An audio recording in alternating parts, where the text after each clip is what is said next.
É com grande alegria que nós estamos recebendo você e começando o programa Empreender Tecnologias, aqui direto do Labim, na TV Unifev, canal 53.1, o canal digital, e também o nosso canal analógico 55 UHF. E no programa de hoje nós vamos tratar sobre um tema que eu acredito ser do interesse naturalmente de todos nós, direitos humanos, que é o direito meu, o seu direito de cidadão e o direito de cada um. Para conversar conosco no programa de hoje, eu estou recebendo aqui no Labim o professor Paulo Eduardo de Matos Stipe, que é formado em História pela PUC de São Paulo, Pedagogia aqui pela Unifev, especialista em Psicopedagogia pela Unipar, concluiu os créditos do mestrado no programa de pós-graduação da UFSCar e de Literatura Brasileira na Unesp de Rio Preto. É professor do Sistema Objetivo e do Sistema Dom Bosco. E também professor de Sociologia, Ética e Filosofia da Unifev. Paulo, primeira vez, seja bem-vindo, agradeço muito que você respondeu o nosso convite. E para falar de um tema tão importante como esse, né, direitos humanos. Eu que agradeço a possibilidade de estar participando do programa. Bem-vindo. Então, vamos começar pelo básico, né? Vamos fazer uma panorâmica para o nosso telespectador sobre o que são os direitos humanos. É engraçado trabalhar direitos humanos porque é uma definição que a gente consegue entender e na hora de explicar acaba sendo complexa demais. Claro. E quando a gente consegue achar o fio da meada, é mais fácil a gente falar sobre direitos humanos pela negativa do que pela uma ação positiva. A gente consegue entender melhor quando os direitos humanos estão suprimidos. Quando você tem o desrespeito, a violação ao direito da pessoa, ao direito da dignidade dessa pessoa. Claro, claro. Então, são conceitos que são complicados. Que nem a gente fala em ética, a gente entende o que é, mas quando vai conceituar é difícil. E para conceituar é mais fácil de falar da ausência de ética. Da ética, muito legal. A questão da justiça, a mesma coisa. Quer dizer, você tem alguns exemplos que, quando esses direitos são suprimidos, que eles estão ausentes, é que a gente consegue entender a dificuldade ou definir e entender o que são direitos humanos. Muito legal, muito legal.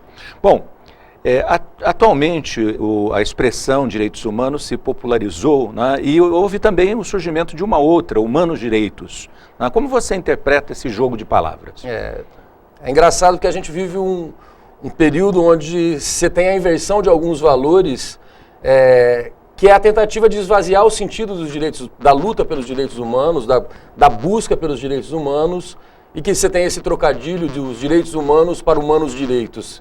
É complicado a gente tentar nomear quem são esses humanos direitos. A tentativa de você estar criando um paralelo entre um grupo de homens bons e um grupo de homens maus. A ideia dos direitos humanos é a garantia da dignidade da pessoa humana, independente de qualquer classificação ou de qualquer agremiação ou agrupamento social, humano ou de qualquer espécie. Legal.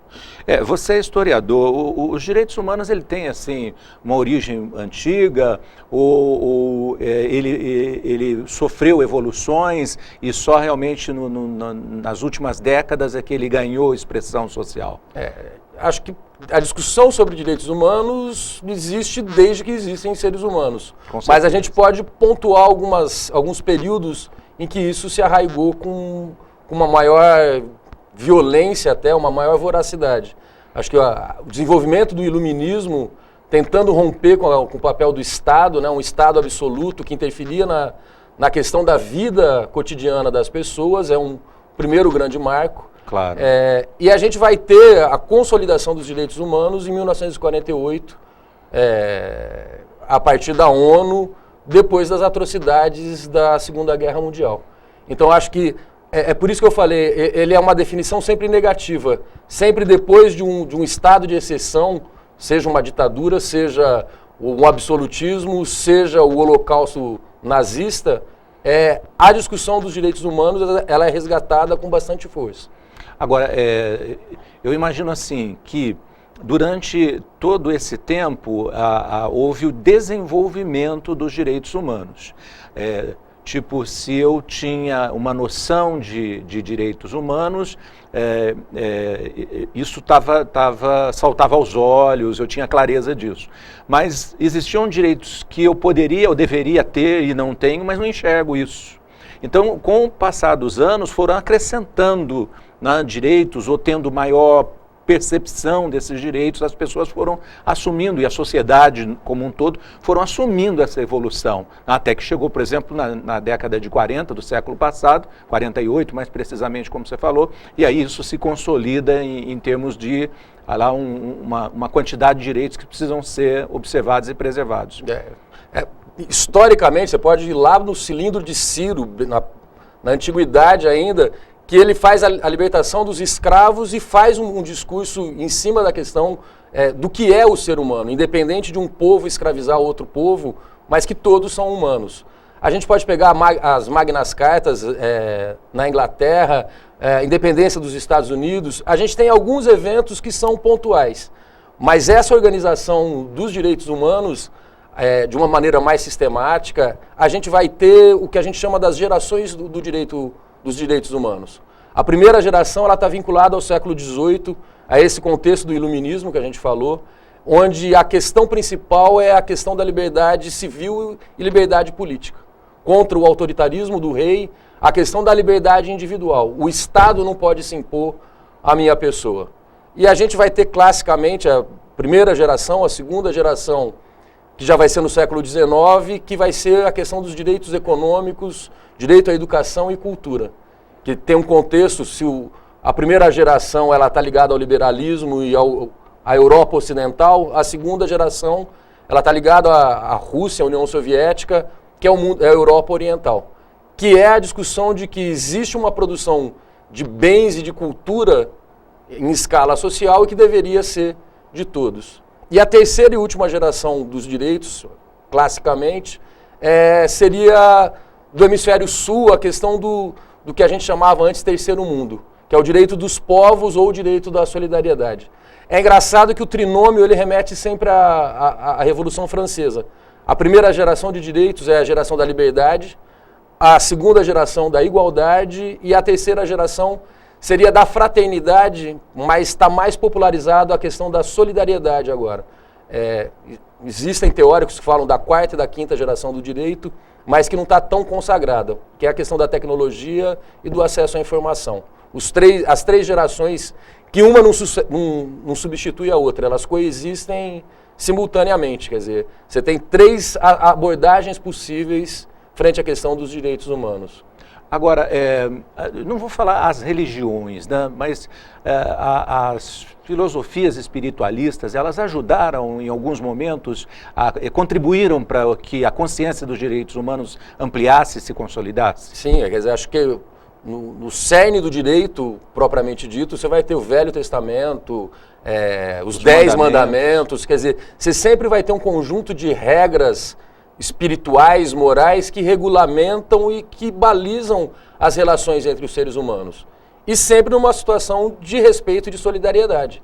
Acho que amar o outro como a ti mesmo é um princípio máximo, que é religioso, mas que é moral, é jurídico e é internacional. Sem dúvida. Questão, é a dimensão humana mesmo. E ao longo da história nós tivemos assim vários agentes, vamos chamar de protagonistas da reconquista de direitos, como foi Nelson Mandela na África do Sul, como foi, por exemplo, Mahatma Gandhi na Índia. O papel dessas pessoas é preponderante no resgate dos direitos humanos de uma população?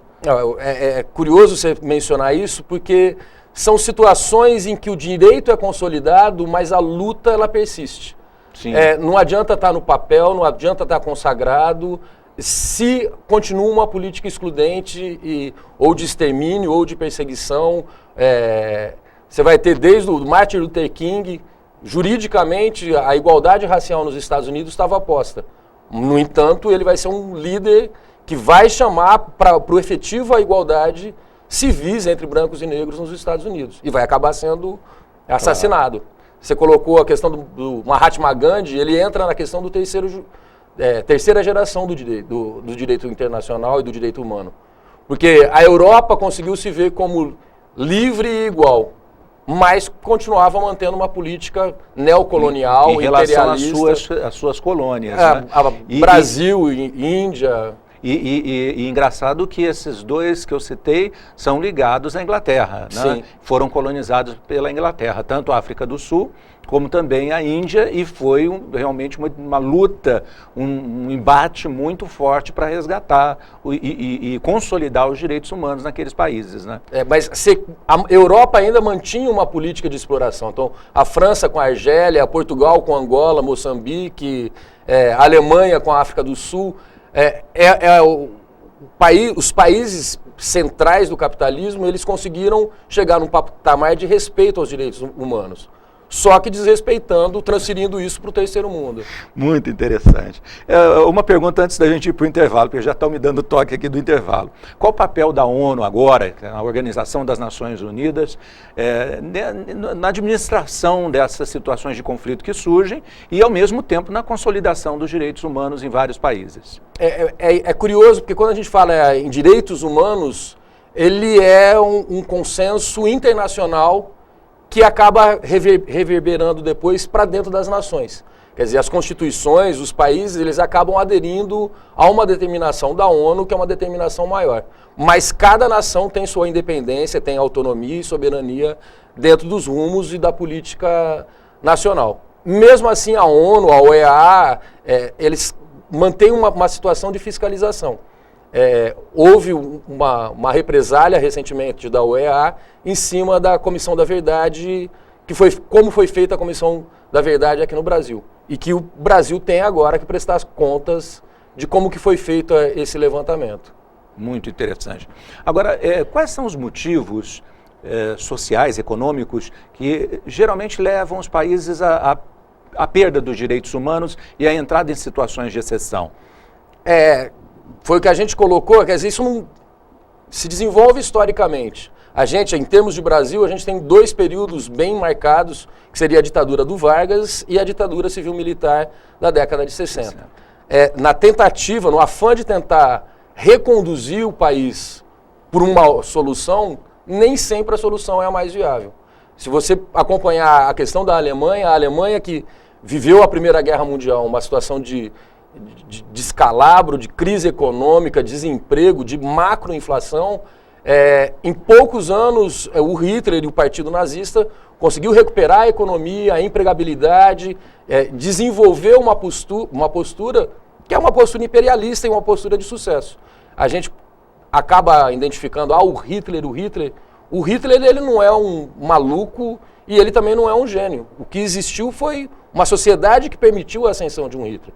Uma sociedade que compartilhou dos mesmos ideais e das mesmas permissividades que o Hitler acabou colocando em prática. Quer dizer, ele acabou achando um terreno fértil ali para poder E o tempo todo na história a gente tem essa política que é uma política de exceção. Eu acho que o Brasil está vivendo um período onde esse terreno está se desenvolvendo e ficando muito fértil. A gente está passando por um período bem complicado. Dentro das universidades, você tem... O Mackenzie teve seguidamente pichações em banheiro, biblioteca e pátios do muro, colocando que negro era fora da universidade. A Unicamp teve perseguição a comunista com grafite. Você está havendo um desrespeito à violação da pessoa pelo que a pessoa quer dizer, é mais forte, você não tem como estar cerceando, não é uma questão de opção da pessoa ser assim ou assado, mas é a falta de respeito a essa dignidade, enquanto pessoa mesmo. E eu acho que a gente está vivendo um processo que isso tem se manifestado de uma maneira triste até. Muito bacana. Nós vamos fazer um rápido intervalo, daqui a pouquinho a gente continua com esse tema que, sem dúvida nenhuma, é pujante e, ao mesmo tempo, inquietante, né? Você que acompanha o Empreender Tecnologias, nós vamos aí para um rápido intervalo. Em seguida, voltaremos continuando o nosso tema de hoje, direitos humanos.